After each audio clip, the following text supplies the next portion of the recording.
Lumantad na sa publiko ang dating investigation agent ng Philippine Drug Enforcement Agency or PDEA at team leader na nasa likod ng pre-operation report, order letter at authority to operate para hulihin ang artistang si Maricel Soriano at ng senador Ferdinand Bongbong Marcos Jr. dahil sa paggamit ng iligal na droga. Hello, maganda. Sa pinakabagong video ng political vlogger na si Maharlika ay matapang na sinagot ng PDEA agent na si Jonathan Morales ang issue na nag-uugnay kay Pangulong Bongbong Marcos sa ipinagbabawal na gamot at inamin na siya ang pumirma ng nasabing mga dokumento at hindi ito AI generated o gawa-gawa lang.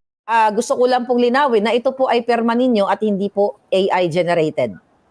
Pero ako po yan. Ako po nag-prepare niyan. Okay, good. At yan po, hindi lang po iisang ganyan yung napirmahan ko.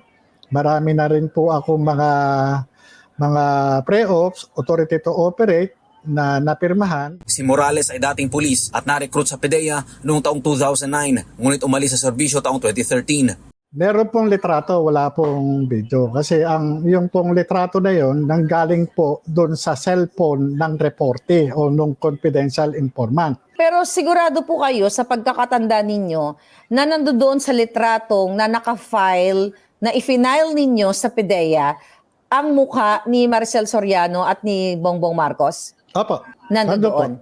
Nandun. So doon po sa picture na yon, meron silang sinisinghot na white powdery substance. Opo. Wow.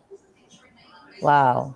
So, grabe. Ayon sa kanya, hindi natuloy ang operasyon na hulihin noon si Bongbong Marcos dahil mayroon anyang pumigil rito dahil na rin sa gagawing investigasyon ng Senado.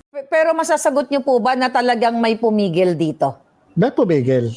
Pero hindi ko muna po sasabihin yung identity ng mga tao nasa likod niyan.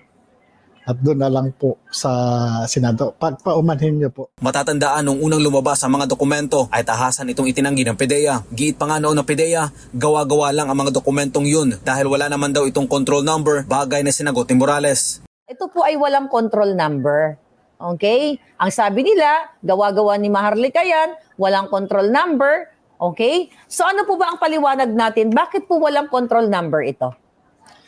Yan po, kaya wala pong control number kasi nga hindi pinayagan, hindi natuloy. Kasi kung natuloy yan, ginawa ng opisina, after na mapirman, saka po namin dadalhin yan sa National Operation Center. Dahil sa mga revelasyon ni Morales, mas tumibay pa't naging malinaw sa taong bayan ang mga naunang pahayag ni dating Pangulong Rodrigo Duterte, kaugnay ng umano'y paggamit ni PBBM ng iligal na droga. Ano po yung feeling nyo that moment na pinagbawalan kayong ituloy ang pag-aresto o pag-raid dito kay Maricel Soriano at kay Bongbong Marcos?